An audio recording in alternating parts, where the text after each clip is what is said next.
Mesdames et messieurs, bonsoir. Il est 20h sur les antennes de CES Info TV. Dans le Magal de Touba, les fidèles se sont rendus dans la ville sainte de Touba comme ils le font chaque année. Plusieurs millions de mourides se rassemblent à Touba dans le centre du pays pour honorer le fondateur de leur confrérie, Cheikh Ahmadou Bamba Touba.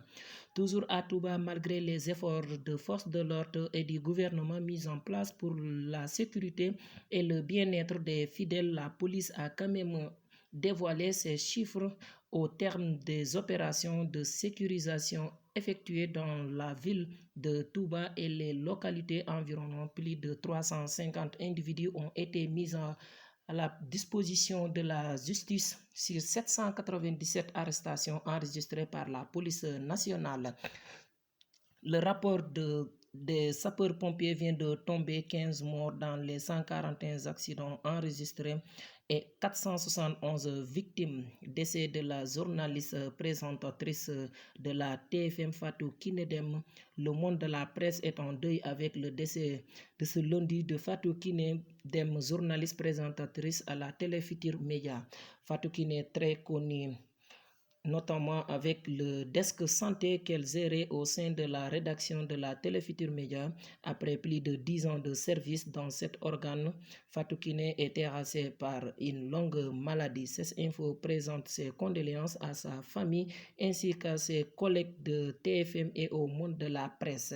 Au sud du pays, dans le département de Sédhiou, une forte pluie accompagnée de vent s'est abattue dans la soirée de vendredi sur plusieurs localités de la commune de Djembé dans le département de Sédhiou, causant d'énormes dégâts avec au moins une cinquantaine de maisons endommagées, a constaté un reporter de l'ASP.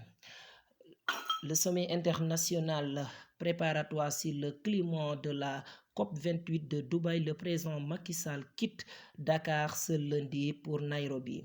Au Gabon, 6 jours après le coup d'État du 30 août 2023 contre Ali Bongo, le général Brice Clotaire Oligui Nguema, qui dirige le comité pour la transition et la restauration des institutions, a prêté serment sur une charte de la transition en tant que président de la transition du pays. Tout de suite, le sport.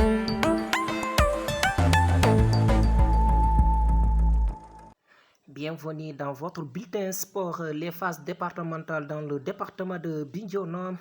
En catégorie cadet, les résultats sont tombés. Baïla, 1 but partout contre l'équipe de Djilakoum, et du côté de Djingake, 3-0 face à l'équipe de Kunkoudian. En catégorie senior, à la première heure, le match n'a pas eu lieu à cause d'une forte pluie accompagné d'un vent violent, donc le match a été reporté jusqu'à demain matin. Après les deux matchs des cadets, à la deuxième heure, c'est Doumassou qui gagne 3-0 face à son adversaire, l'équipe de Baïla. En catégorie senior, a fait match nul 0 but partout. Du côté de Djingaki, c'est Djingaki qui a perdu face à l'équipe de Colomba. On se donne rendez-vous demain pour un autre bulletin d'information et restez fidèles à CES Info TV. Merci beaucoup.